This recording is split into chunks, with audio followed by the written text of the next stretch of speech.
கர்த்தருடைய பரிசுத்த நாமத்திற்கு மகிமை உண்டாவதாக.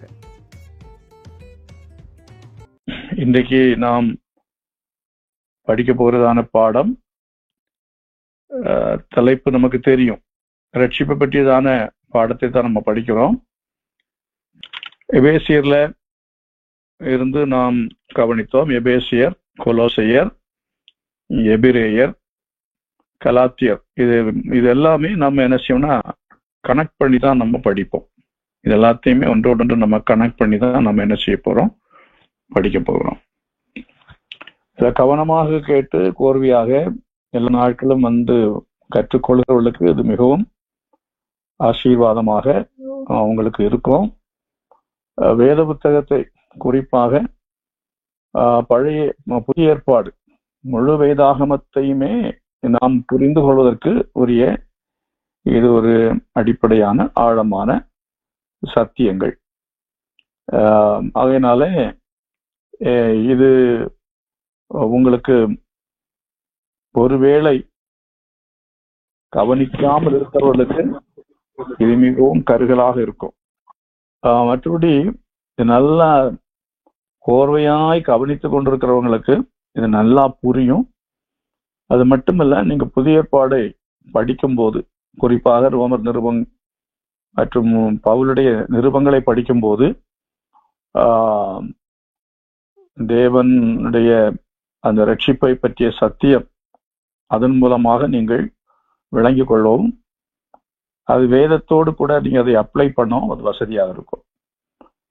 நம்முடைய வாழ்க்கையில ஒரு பெரிய என்ன சொன்னால், நம்ம அஸ்திபாரம் போடப்பட்ட கிறிஸ்தவர்களாய் மாறிவிடுவோம்.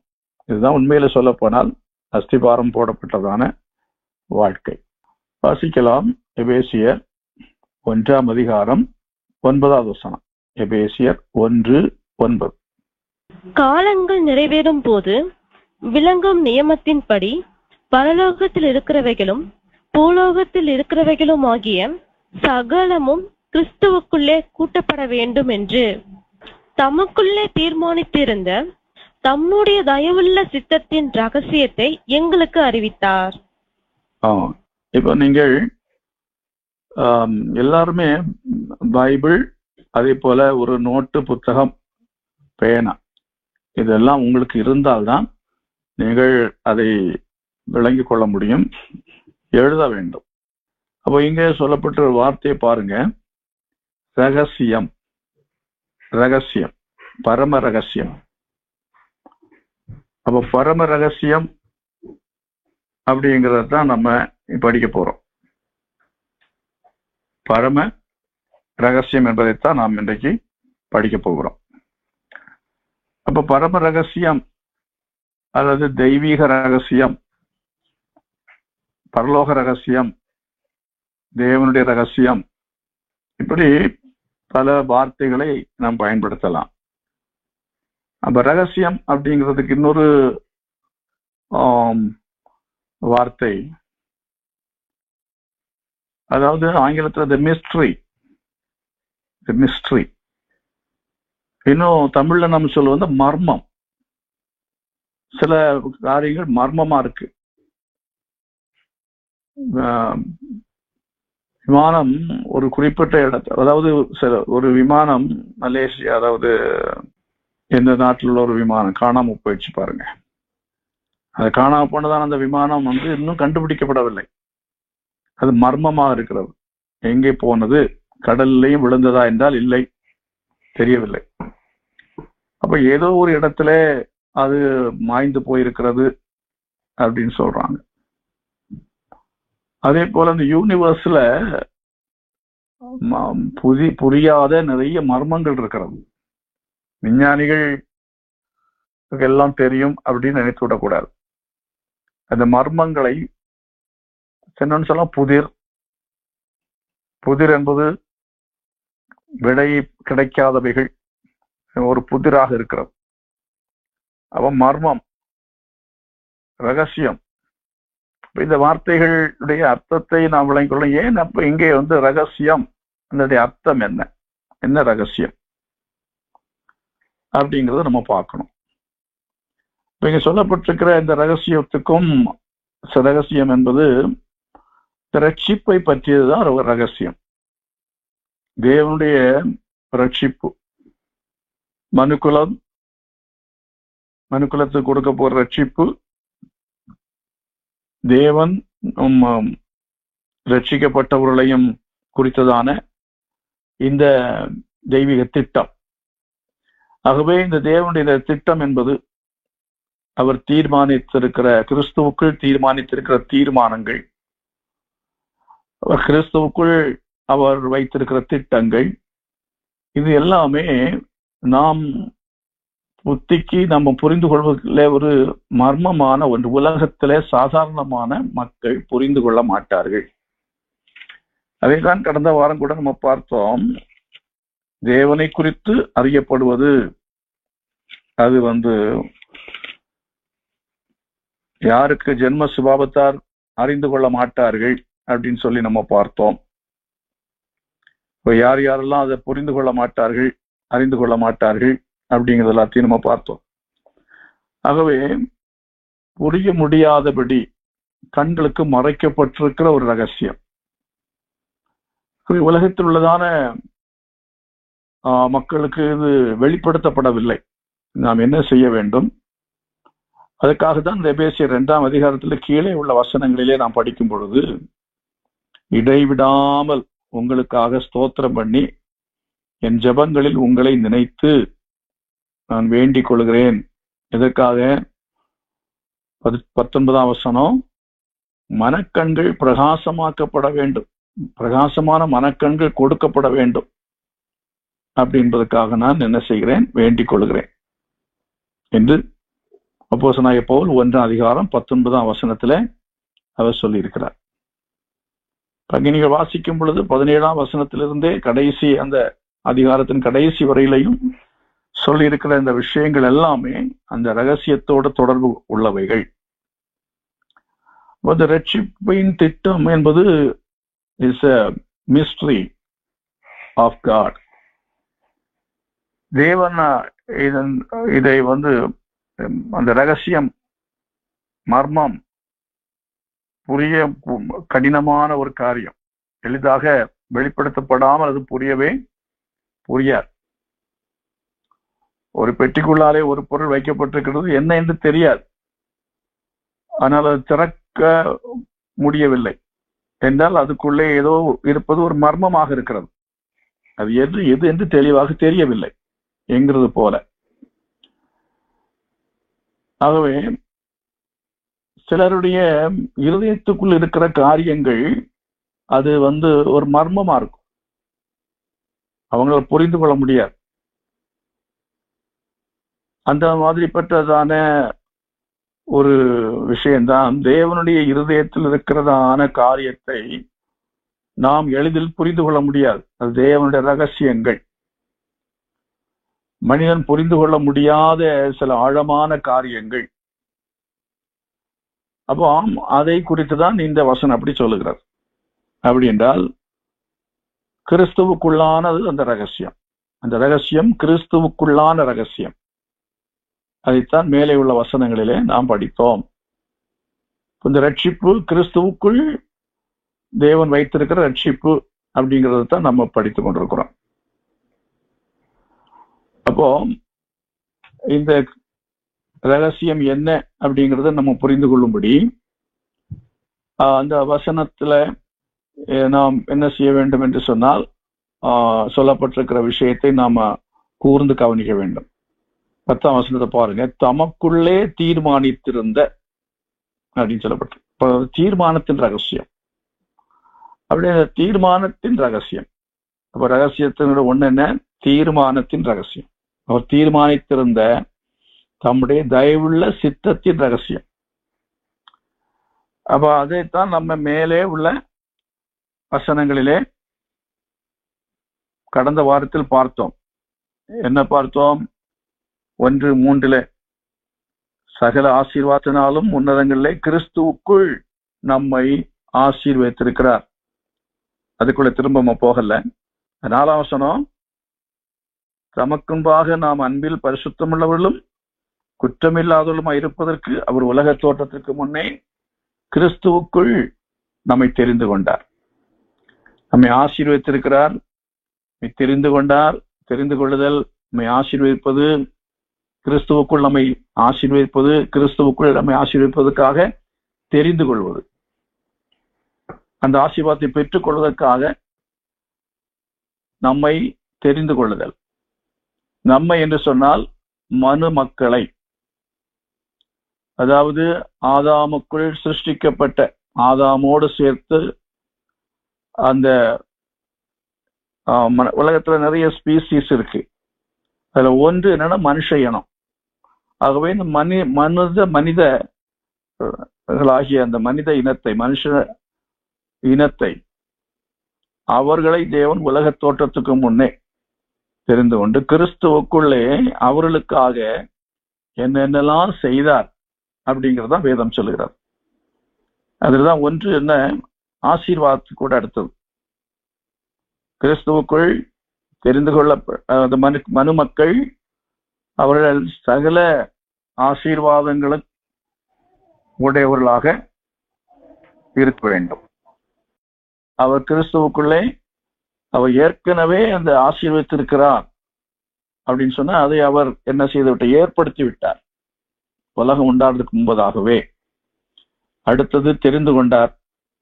அதுக்கு பிறகு சுபிகார புத்திரராகும்படி முன்குறித்திருக்கிறார் அப்படின்னு 6ஆம் வசனத்துல பார்க்கிறோம்.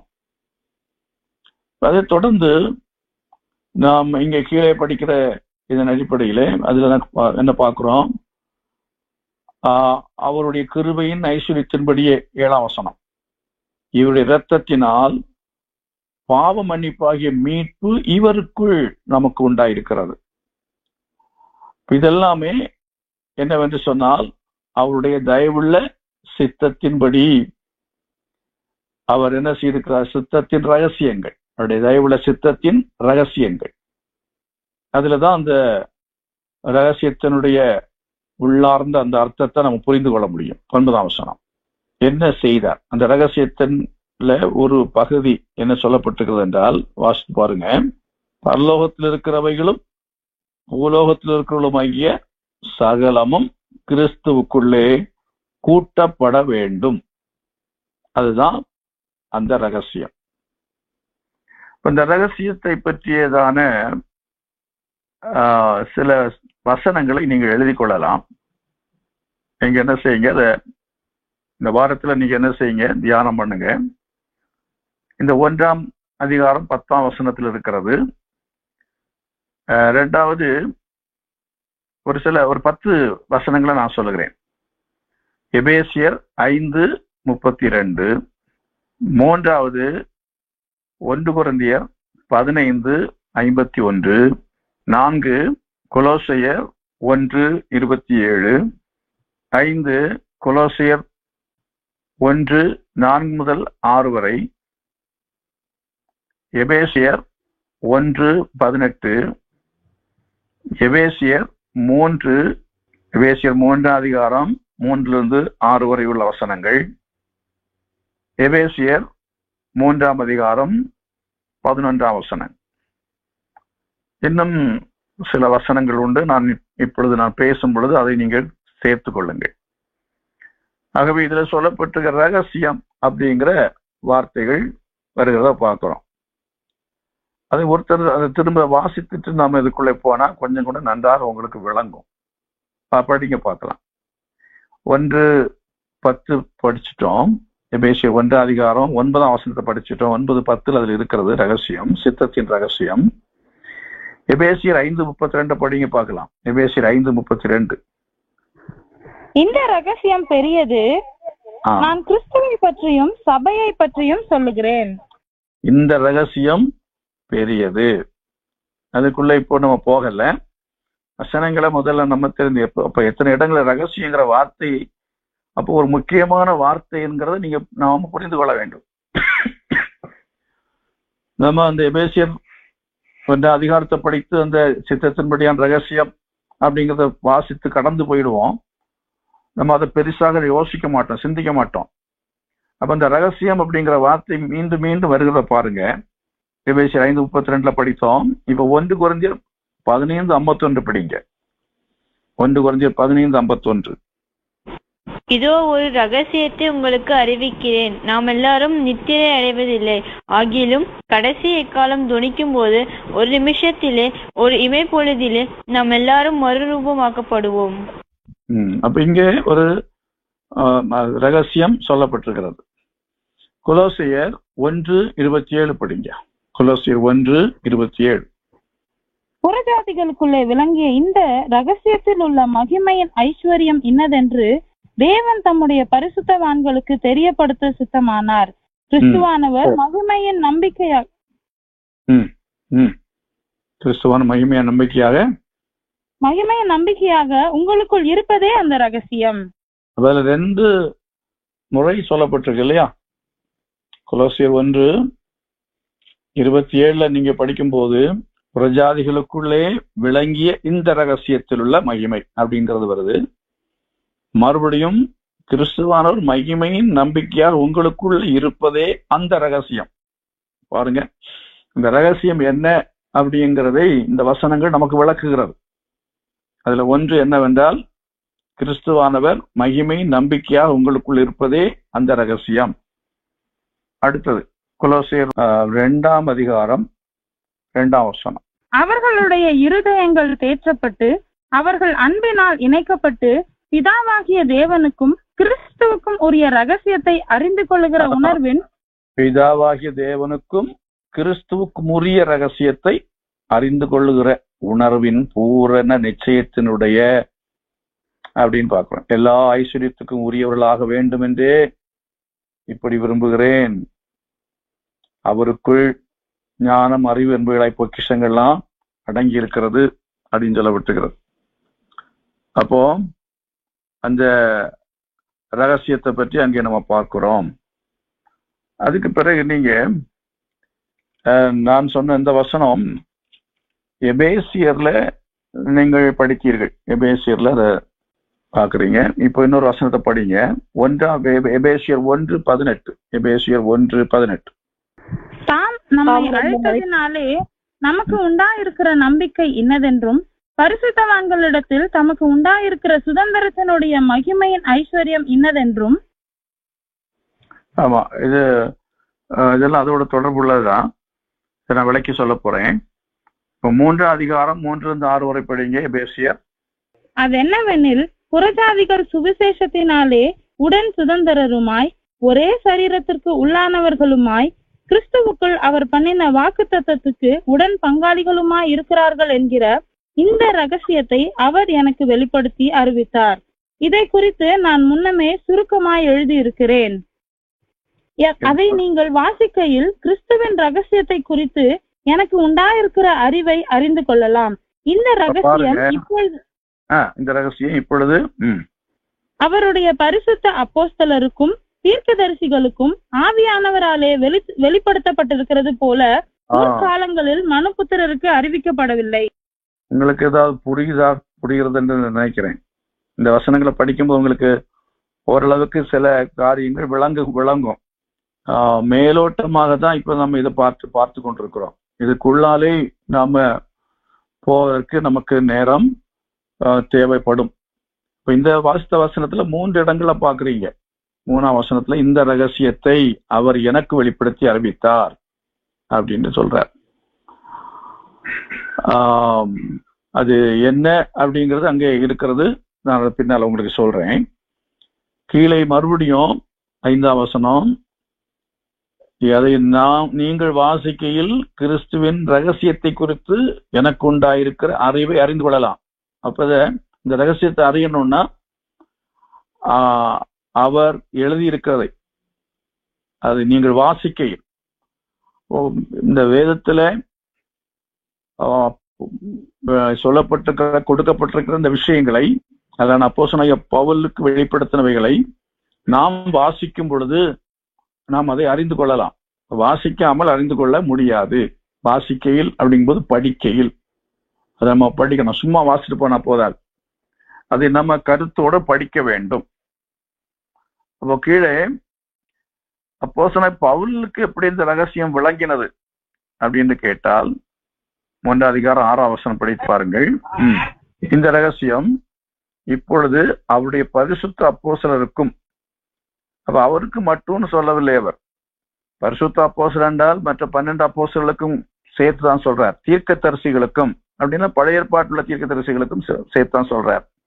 ஆவியானவராலே வெளிப்படுத்தப்பட்டிருக்கிறது போல முற்காலங்களில் மணிப்புத்தருக்கு அறிவிக்கப்படவில்லை என்றால், பழைய ஏற்பாட்டு காலத்துல அநேகருக்கு வெளிப்படுத்தப்படவில்லை. ஆனால் கடைசி காலத்தில தேவன் அப்போஸ்தலனாகிய பவுலுக்கும் மற்ற அப்போஸ்தலருக்கும் தீர்க்கதரிசிகள் என்று அழைக்கப்படுகிற அநேகருக்கும் கர்த்தருடைய ஆவியினாலே, பரிசுத்த ஆவியானவராலே வெளிப்படுத்தப்பட்டிருக்கிறது. அப்போ இந்த மறைபொருட்கள் தேவனுடைய ரட்சிப்பை குறித்த திட்டத்தின் அந்த ரகசியங்களை, அது எளிதான காரியம் அல்ல. ரட்சிப்பு அப்படிங்கிறது சும்மா சாதாரணமான ஒரு ரகசியம், ஒரு மர்மம், ஒரு புதிரான ஒரு விஷயம். அதை நாம தெளிவாய் விளங்கிக் கொள்ள வேண்டும் என்றால் அந்த ரகசியம் வெளிப்படுத்தப்பட வேண்டும். அதை வெளிப்படுத்துவது யார்? பரிசுத்த ஆவியானவர் தான் அது என்ன செய்கிறார்? வெளிப்படுத்துகிறார் என்று சொல்லி இந்த வசனம் நமக்கு சொல்லுகிறது. இப்ப கொஞ்சம் அதை சற்று ஆழமாக அதிலிருந்து 1-2 கருத்துக்களை சொல்லி இன்றைக்கு நம்ம நிறைவு செய்யலாம்.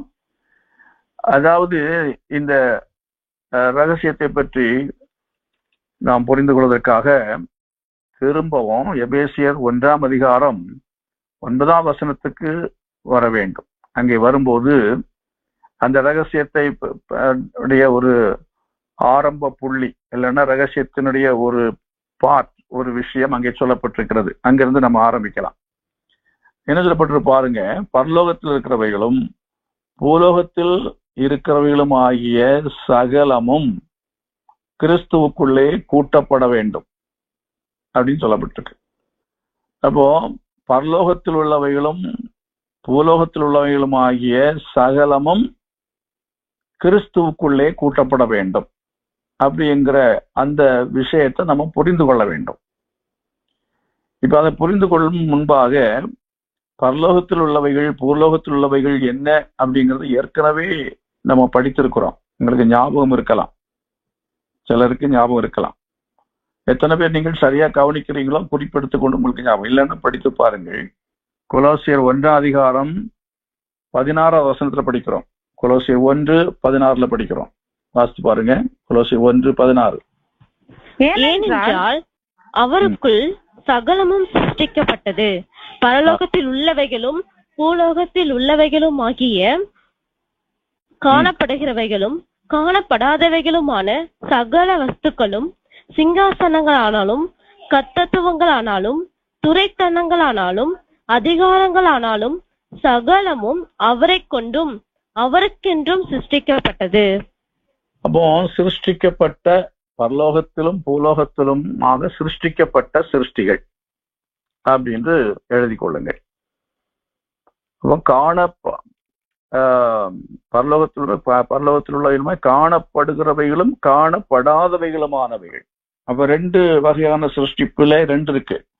ஒன்று நம்முடைய இந்த கண்களாலே, நம்முடைய ஸ்தூல கண்களாலே பார்க்கக்கூடியவைகள், இந்த உலகத்துல இருக்கிறவைகள். இன்னொன்று காணக்கூடாதவைகள். அது இந்த ஸ்பிரிட் வேர்ல்ட், இல்லாட்டா பரலோகத்தில் இருக்கிறவைகள். இந்த அநேக காரியங்கள் நாம் என்ன செய்யவில்லை, பார்க்கவில்லை.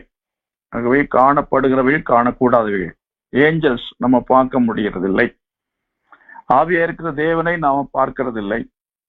ஆகவே காணக்கூடியவைகள் காணக்கூடாதவைகள். இப்போ நீங்க கவனிங்க, 2ஆம் அதிகாரத்துக்கு வாங்க. எபேசியர் 2ஆம் அதிகாரத்துக்கு வரும்போது, அதாவது நான் இப்ப சொன்னேன் உங்களுக்கு, பரலோகத்துள்ளவைகளும் பூலோகத்துள்ளவைகளும் கூட்டப்பட வேண்டும் அப்படிங்கிறது. அப்ப அது எவைகள்? சகல வஸ்துக்கள், அவருடைய சிருஷ்டிப்புகள். பரலோகத்தில் உள்ள அவருடைய சிருஷ்டிப்புகளும் பூலோகத்தில் உள்ள சிருஷ்டிப்புகளும். பரலோகத்திலும் பூலோகத்தில் உள்ள சிருஷ்டிப்புகள் எவைகள் அப்படிங்கிறது அதே வசனத்திலே சொல்லி இருக்கிறது. அப்போ இவைகள் எல்லாமே கிறிஸ்துவுக்குள் கூட்டப்பட வேண்டும். அப்படி என்றால் அர்த்தம் என்ன? கூட்டப்பட வேண்டும் என்கிற அர்த்தம் என்ன அப்படிங்கிறத பாருங்க. 2 அதிகாரத்துல 16வது வசனம், 2:16. பகையை சிலுவையினால் கொன்று அதனாலே இரு திறத்தாரையும் ஒரே சரீரமாக தேவனுக்கு ஒப்புரவாக்கினார். அப்போ என்னன்னா, பரலோகத்தில் உள்ளவைகளையும் பூலோகத்தில் உள்ளவைகளையும் அவர் ஒன்றாக என்ன செய்கிறார்? அவர் கூட்டி இணைக்கிறார். கூட்டப்பட வேண்டும் அப்படின்னா, கூட்டப்பட வேண்டும் என்று சொன்ன என்னன்னா, 2 தனித்தனியா இருக்கிறத ஒன்றாக்குவது. புரிகிறத நினைக்கிறேன். அப்ப இன்றைக்கு பரலோகத்தில் உள்ளவைகளோடு கூட நாம் இன்னும் ஒன்றாக கூட்டப்படவில்லை. ஆனா ஒரு நாள் வரும்போது கிறிஸ்துவுக்குள்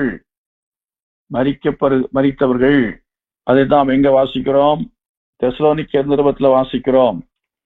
தெசலோனிக்கேயர் நிருபத்துல என்ன சொல்லப்பட்டிருக்கிறது? கிறிஸ்துவுக்குள் மரித்தவர்கள் முதலாவது எழுந்திருப்பார்கள், பின்பு உயிரோடு இருக்கிற நாமும் கர்த்தருக்கு எதிர்கொண்டு போக மேகங்கள் மேல் எடுத்துக்கொள்ளப்பட்டு இவ்விதமாய் கர்த்தருடனே கூட எப்பொழுதும் இருப்போம் அப்படின்னு 1 தெசலோனிக்கேயர் 4:17 சொல்லப்பட்டிருக்கிறது. அப்ப அது எப்பொழுது நிறைவேறும்?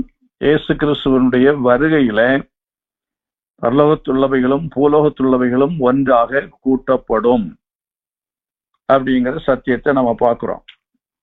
இதைத்தான் எபேசியர்ல நீங்கள் 5ஆம் அதிகாரத்துல வாசித்தீர்கள், 32ஆம் வசனத்துல. இந்த ரகசியம் பெரியது, நான் கிறிஸ்துவை பற்றியும் சபையை பற்றியும் சொல்லுகிறேன் அப்படின்னா, இந்த பூலோகத்தில் இருக்கிற இந்த சபை தேவனால் தெரிந்து கொள்ளப்பட்டவர்களின் அந்த சங்கம், காங்கிரிகேஷன், தேவனுடைய ரட்சிப்பை பெற்றதான கூட்டங்கள், ஏற்கனவே மரித்து போனவர்கள், உயிரோடு இருக்கிறவர்கள், இவளெல்லாரும் ஒரு நாளிலே என்ன செய்வார்கள்? கூட்டப்படுவார்கள், இணைக்கப்படுவார்கள். அதாவது 2 வீட்டார் தனித்தனியா இருக்கிறார்கள், கல்யாண நாளிலே ஒரே இடத்துல கூட்டப்பட்டு அந்த 2 பேரும் குடும்பமும் ஒன்றாக்கப்படுகிறது போல, கணவன் மனைவி ஒன்றாக்கப்படுகிறது போல ஒரு சம்பவம். அதற்காக தான் தேவன் இவ்வளவு காரியங்களையும் அவர் செய்திருக்கிறார். ஆகவே தான் இந்த ரகசியம் பெரியது என்று சொல்லப்பட்டிருக்கிறது. ஆகவே கிறிஸ்துவை பற்றியும் சபையை பற்றியும் சொல்லுகிறேன் என்று சொல்லுகிறார். அந்த மணநாள் கூட்டப்படுதல் என்பது அந்த மணவாட்டியோடு மணவாளன் இணைக்கப்படும் ஒரு நாளை போல அந்த நாள் இருக்கிறது. அந்த ஒரு இணைப்பின் நாள், அதைத்தான் இங்க கூட்டப்படுதல் என்று நம்ம பார்க்கிறோம். இன்னும் ஒன்று, இப்ப நீங்க இருக்கிற வாசித்தீர்கள், இன்னொரு அர்த்தம் என்னவென்று சொன்னால், அதாவது 4ஆம் அதிகாரத்துல படித்தீர்கள், 2ஆம் அதிகாரத்துல ஒப்புரவாக்கினார்.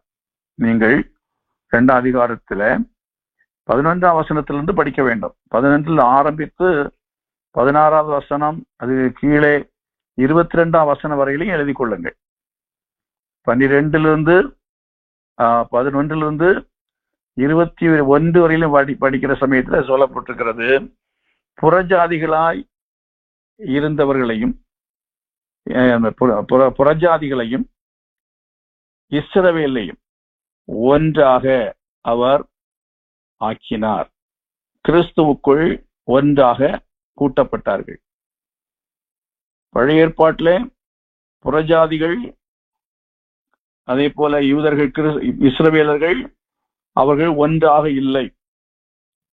அப்படி இருந்த ஒரு தடைச்சுவர் இருந்தது. தேவன் கிறிஸ்து இயேசுவின் மூலமாக கிறிஸ்து இயேசுவுக்குள் இரு திறத்தாரையும் அவர் ஒன்றாக்கினார். பகையை சிலுவையிலே கொன்றார். யூதர்கள் என்ன செய்ய மாட்டார்கள்? சமாரியா தேசத்தின் வழியா கூட போக மாட்டார்கள். ஆனா இயேசு கிறிஸ்து அதன் வழியா தான் போனார். அவை அந்த பாகுபாடு எல்லாவற்றையும் நீக்கி இயேசு என்ன செய்தார் என்றால் ஒன்றாக்கினார். அது எல்லாமே இதற்கு கிறிஸ்துவுக்குள்ளான தேவனுடைய அந்த ரட்சிப்பின் திட்டத்தில் அடங்கி இருக்கிற ஒரு மகா பெரிய சத்தியம், உண்மை. அதே போல என்றைக்கு ஆதாம் பாவம் செய்தானோ அதனாலதான் இந்த பகைமை என்பதெல்லாம் வந்தது. அதன் மூலமாக பார்த்தீர்கள் என்று சொன்னால், இன்னும் சொல்ல போனா பரலோகத்துக்கும் பூலோகத்துக்கும் இடையிலே ஒரு பெரிய தடைச்சுவர் இருந்தது, பகை இருந்தது. தேவன் மனிதனோடு கூட இணைய முடியாது, பேச முடியாது, ஒன்றாக வாழ முடியாது. ஏதேன் தோட்டத்தில் இருந்த அந்த அனுபவம் எல்லாம் மனுஷன் இழந்து போனார்.